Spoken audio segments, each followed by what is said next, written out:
Hi everyone, welcome back to the Empty Pantry, where we turn tight budgets into delicious meals. I'm so glad you're joining me this week because we are diving into the wonderful world of homemade soup, the perfect fall cozy meal. So go grab your soup pot and let's get cooking. The first soup we're diving into is a comforting bowl of Italian meatball soup. And the best part of this one is we're using frozen meatballs. Yep, you heard that right. There's no shame in the frozen game, folks. So let's start with our soup pan. I started with a couple tablespoons of olive oil. I got that nice and hot. And to that, I'm adding 1 carrot that I have sliced up.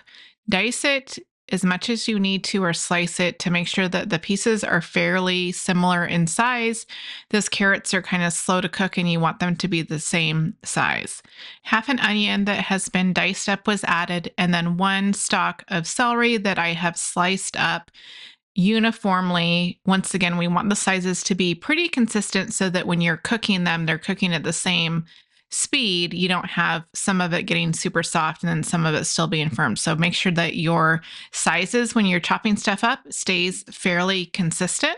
Now that all of our vegetables are in the pot, we are going to saute them. We're just looking for them to get a little bit softened because we are using the frozen meatballs. The soup cooks pretty fast, so you want to make sure that those vegetables are getting a nice head start because they won't have too much of an opportunity to cook later in the process. So we're just going to saute them. It's going to take about 5 minutes. You don't want them to be totally mush because we do still have some cooking time left. So go ahead and keep cooking those until they're about 5 minutes. Now it's been 5 minutes, so my vegetables are just a little bit softened and we're ready to move on to the next part, which is adding the good stuff in.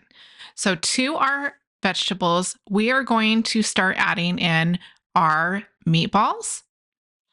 And we're going to add about half a bag of a frozen meatball. I use the Italian meatballs. Then we're going to add 1 cup of a small pasta. This is orzo. You can use any type of small pasta, and you're going to do about a cup of it. To that, you're going to add 4 cups of chicken broth. You could also use bone broth if you want something with less salt in it. You'll just want to taste that. If you are using a less salt version to make sure that it tastes right, you may want to add some salt and pepper at the end. So kind of depending on your broth that you choose will kind of determine what seasonings you're going to add to it.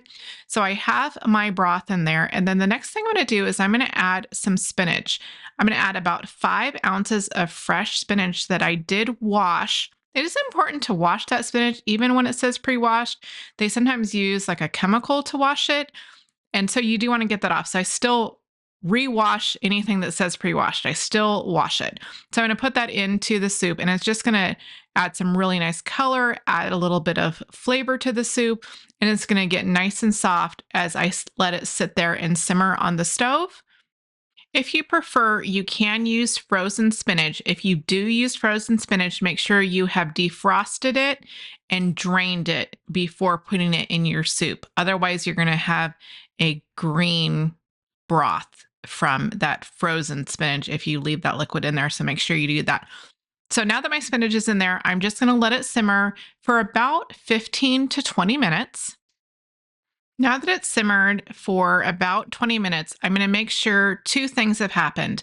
That the pasta is done. We use small pasta, so it cooks fairly quickly. We also want to make sure that those meatballs have come to temperature. We don't want to serve anyone a meatball that is frozen in the center. So I usually test it with a meat thermometer just to make sure that it's, reading a decent temperature. It is cooked. I'm not concerned about that. I just don't want it to be frozen and cold when I'm serving it to someone. So now that my temperature, it's over 170 degrees, they're plenty warm on the inside, definitely ready to be served. So I'm good with that. So that is what the soup looks like when it's done. So the next step is one of the best parts is we are going to serve that soup up. So grab your favorite bowl and give yourself a big, nice helping of this yummy soup. Parmesan cheese is a nice topping if you are into the toppings. And of course, that makes everything better. Okay, it's a cozy fall day and you are really craving a comfort food. Look no further. Let's talk about the ultimate taco soup.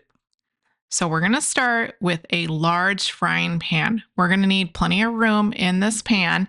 So, get a large frying pan and we're going to start heating it on the stove. Once it's warm, we are going to add in 1 pound of hamburger. I'm using an extra lean hamburger. You can also use turkey for this. It's also quite good because it's so well seasoned. You don't really notice the difference. So you can use turkey if you like. I would not use sausage. I don't think that that would be very good. Hamburger, I think, is the best for this. So 1 pound of hamburger, and we're going to get this browned up with 1 small onion that I have diced up. Now, once my onion and hamburger in there, I'm going to continue to cook it. I want my hamburger to be completely done. I don't want it to be raw at all because we're going to be putting it in the crock pot. It's going to be in there for a while. We don't want raw meat going into the crock pot. Just kind of a good rule of thumb to not put raw meat in the crock pot. So I'm going to keep cooking this. The onions are going to get a little bit soft. I'm just looking for the pink to disappear on the meat. And we'll keep cooking this until that meat is completely done. We're going to chop it up. We don't want big chunks of meat, so keep just moving it around, making sure that all the pink is done. The onions are going to get a little bit translucent. Now, once this is done, you are going to want to take off extra grease if you have it in there. You don't want to be pouring that into the crock pot. Once the meat is done, I have a very large crock pot. This is going to be a big batch, so you're going to want to use your big crock pot. So I'm going to put the meat in there. Now that I have my meat and onions in the crock pot, I'm going to get ready to add all of my canned goods. This is a lot of cans. I start by opening all of them ahead of time just to make it easier so I'm not going back and forth from the trash. So I'm going to start with 2 cans of pinto beans. You could have done a dry bean and rehydrate them yourself. I'm using canned beans. I got these at the dollar store, so I thought it was pretty good. A couple bucks for a couple cans. So in they go with the juice, 1 can of diced chilies. These are just a mild, just add a little bit of flavor. So that 1 can goes in there. The next thing I'm going to add is 3 cans of diced tomatoes. These are plain. They're not Italian seasoning or anything. They're just the plain with the juice. So 3 cans of diced tomatoes goes in there. This is going to make a very nice broth. So now that I have all those goodies in there, I do want to give it a little bit of a stir. And then we're going to start with our seasoning. So seasoning on this is very easy. We're going to take 1 packet of taco seasoning. My family really likes the Taco Bell taco seasoning opposed to any other kind. It has a really good flavor, probably a lot of salt, but it's good. And then 1 packet of ranch dip mix. I haven't noticed any difference in the brands of this. I used a store brand. It tasted great. I don't think that you need to use the name brand for this one. Give it a little bit of a stir because we have all that seasoning in there. We want to get it mixed up. We only have a couple more ingredients. The next thing we're going to do is we're going to add a big can of hominy that has been drained. I did take the liquid out of it. You could use a couple cans of corn that has been drained if you're not a fan of hominy. I think hominy is really good and it does hold its texture really good because it is bigger. And then to this, you can tell that I don't have a lot of broth, so I'm going to add some water. I'm just going to use that hominy can. It's about 2 cups. I'm going to fill it with water and add that to my soup. It's going to give me a little bit more broth because I am going to let this cook for a while. And I don't want it to be, stiff like chili. I want to have some liquid in there. So give that a stir, and then we're just going to let it go on the crock pot for as long as you need it to. At least a minimum time to get it thoroughly warmed up. I'm going to put it on high and then turn it down to low. And then once it's done, you can see all of the flavors have melded together. It got a more of a richer broth. It doesn't look like water anymore. And so there we have our taco soup. Now, to make taco soup extra good, we're going to want to add some toppings. So get yourself a big bowl and a couple of good big scoops of soup. Make sure you have room in your bowl to add these goodies. So I'm going to add some crushed tortilla chips. You could put these in the bottom if you like. Sometimes we do that. Some crushed tortilla chips is going to add a nice texture to the soup, and it'll kind of absorb some of that liquid.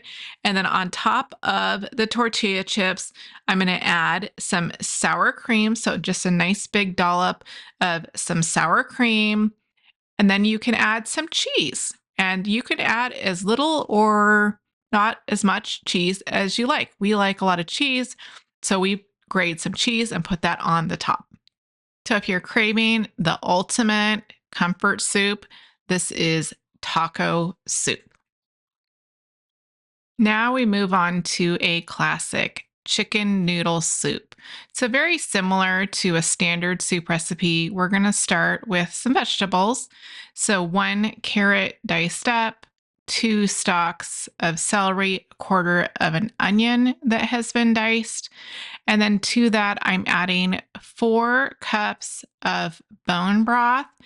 You can use chicken broth, homemade chicken broth, whatever you like. The difference is really going to be in the saltiness of it. So when we add the seasoning, you'll want to kind of gauge that depending on what type of broth you use. So bone broth is not salty, so I'm adding a generous portion of seasoning to this in a minute. So I have the base of my soup done. The next thing I want to add is the noodles. We definitely have to have noodles in there.